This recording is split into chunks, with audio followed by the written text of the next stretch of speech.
بسم اللہ الرحمن الرحیم۔ السلام علیکم۔ باب نمبر 21، فقہ نمبر 1، پولیس رول، اصول قانون فوجداری اور انتظام پولیس۔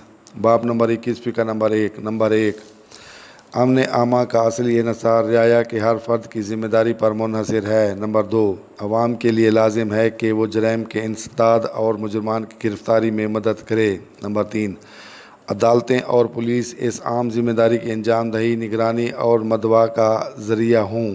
نمبر 4، ہر پولیس افسر بلا لحاظ عہدہ کے لیے لازم ہے کہ وہ اس اصول کو سمجھیں اور یاد رکھیں۔ نمبر 5، پولیس اپنے آپ کو اس قدر بہتر ثابت کرے کہ ہر شخص پولیس کو اپنا خیر خواہ اور جان و مال کا محافظ اور دوست تصور کرے۔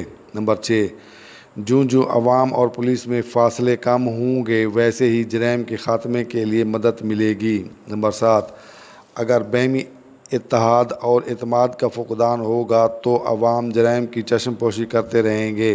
نمبر 8، عوام کے تعاون کے بغیر پولیس کی کامیابی کے امکانات کم ہوں گے۔ نمبر 9، ضلع میں عوام اور پولیس کے خوشگوار تعلقات کا انحصار ایس پی کے ذاتی برتاؤ پر ہے۔ نمبر 10، ایس پی ضلع کا فرض ہے کہ وہ اپنے ضلع کے عوام سے واقف اور باخبر رہیں۔ نمبر 11، ایس پی صاحبان لوگوں کو آزادانہ اپنے پاس آنے جانے دیں۔ نمبر 12، ایس پی صاحبان کا فرض ہے کہ وہ اپنے ماتحتان کے ظلم، بددیانتی اور دیگر خطا کاریوں سے عوام کو بچائیں۔ نمبر 13، دفعہ نمبر 42، 44، 45 ضابطہ فوجداری، عوام جرائم کے انسداد اور مجرمان کی گرفتاری میں پولیس کی مدد کرنے کے پابند ہیں۔